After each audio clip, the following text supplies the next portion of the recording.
Iniciando grabación, este es el contenido correspondiente al video número 7 de la lista de circuitos de primer orden. Ok, aquí vamos a analizar el circuito. Antes de que ocurra el cambio, para encontrar lo mismo de siempre, ¿no? Entonces vamos a redibujar el circuito. Antes de que ocurra el cambio, tendríamos este circuito.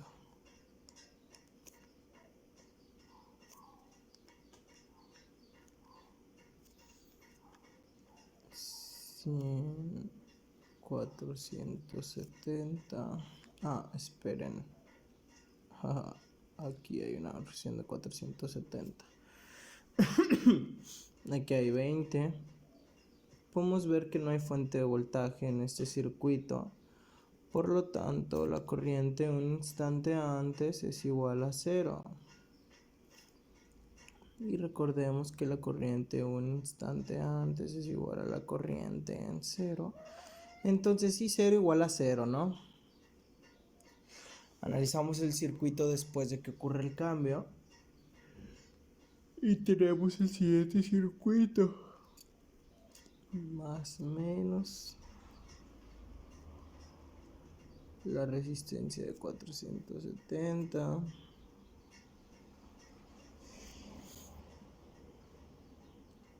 Esta resistencia de 100 y esta resistencia de 20.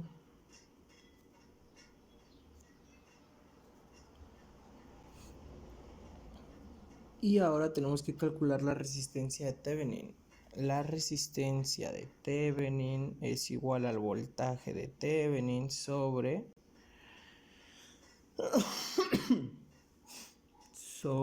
la intensidad del circuito.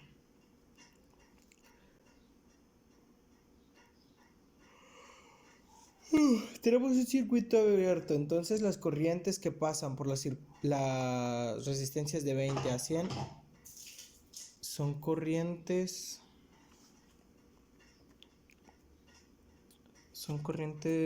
diferentes. Perdón, es que se acaba de caer algo bien raro. Ok, tenemos un circuito abierto, entonces las corrientes que pasan por las resistencias de 20 y de 100 son corrientes iguales a 0. Lo que significa que ambas resistencias van a anularse.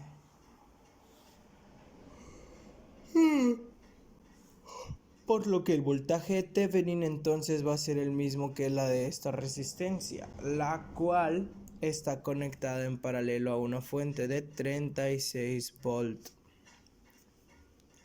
Entonces, si hay paralelo de 36 volts de aquí a acá, entonces acá también son 36 volts. Así que el voltaje de Thevenin es igual a 36 volts.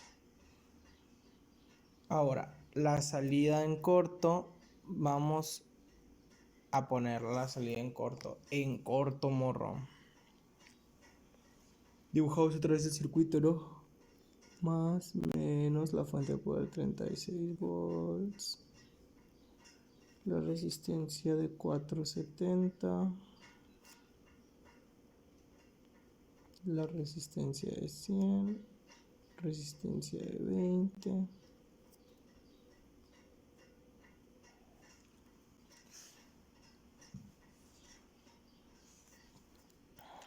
Y aquí vamos a poner el corto. Entonces aquí iría la corriente en cortocircuito. La de 100. Y la de 20 estará en serie. Entonces vamos a sumarlas. Nos queda el siguiente circuito. Más menos 470. 120. Entonces, por esa resistencia tiene que pasar la corriente en corto que habíamos definido, IC. Como está paralelo a la fuente de voltaje, pasa lo mismo que en el caso de arriba. Entonces son 36 volts. Entonces I corto es igual a 36 volts.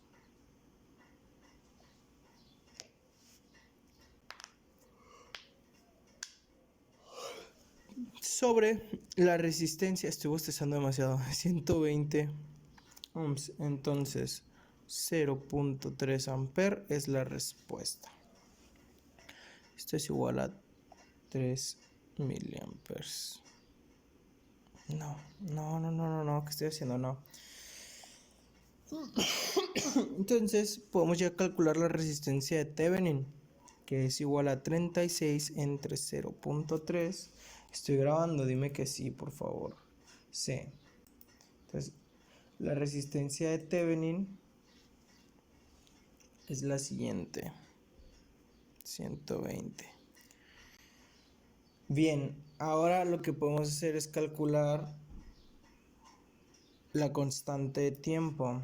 La constante de tiempo es igual al inductor entre la resistencia de Thevenin, que vendría siendo igual a 0.6 entre 120 la resistencia de Thevenin. Esto vendría siendo igual a 0.005 segundos. O sea, 5 milisegundos. Entonces, ahora sabemos que la corriente del inductor en función del tiempo es igual a 0.3 más 0.3